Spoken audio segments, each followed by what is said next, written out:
ती कधीच मोठ्याने बोलली नाही, पण तिच्या शांततेत हजारो वेदना होत्या.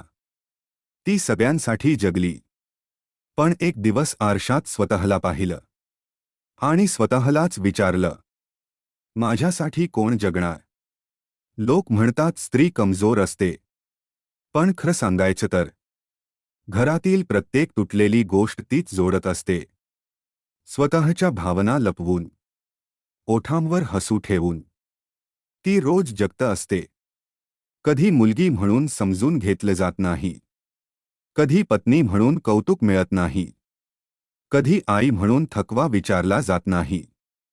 पण तरीही ती थांबत नाही, कारण तिच्या आत एक शक्ती असते, जी देवाने स्वतः दिलेली असते. एका स्त्रीने देवाला विचारलं, देवा, मी इतकी सहन का करते? मी रडते तरी मला समजून घेणारं कोणी का नाही? देव शांतपणे म्हणाला, कारण तू साधी स्त्री नाहीस, तू घराचा आत्मा आहेस. तुझ्या सहनशक्तीमुळे घर उभं राहतं, तुझ्या प्रेमामुळे नाती जिवंत राहतात. पण देवाने एक गोष्ट अजून सांगितली, इतरांसाठी जगताना स्वतःला हरवू नकोस. कधी कधी स्त्री फक्त 2 शब्द ऐकण्यासाठी तडफडते, तू खूप महत्वाची आहेस. पण लोक तिच्या त्यागाला सव्य बनवतात. ती रडली तरी म्हणतात, तू जास्त विचार करतेस. ती शांत राहिली तरी म्हणतात, तुला काही फरक पडत नाही. मग शेवटी ती एकटीच स्वतःला सावरते. आणि तेव्हाच एक नवीन स्त्री जन्माला येते, जिला आता स्वतःची किंमत कळायला लागते. लक्षात ठेव, देव प्रत्येक स्त्रीला रिकाम्या हाताने पाठवत नाही.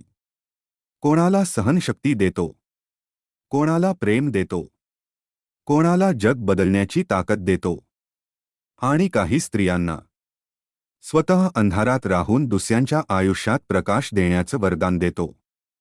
तू तुटली नाहीस, तू घडत आहेस.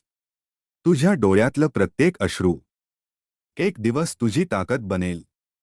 आज जर तुला कोणी समजून घेत नसेल, तरी स्वतःला कमी समजू नकोस, कारण हिरा पण अंधारातच तयार होतो. तुझी वेळ येईल, तुझी किंमत लोकांना कळेल, पण त्याआधी तू स्वतःला ओळख.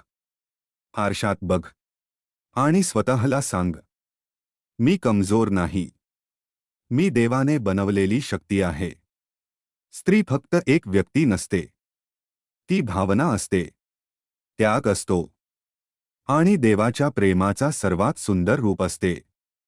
जर तूही स्वतःची किंमत ओळखत असशील, तर हा व्हिडिओ शेवटपर्यंत पाहिल्याबद्दल धन्यवाद.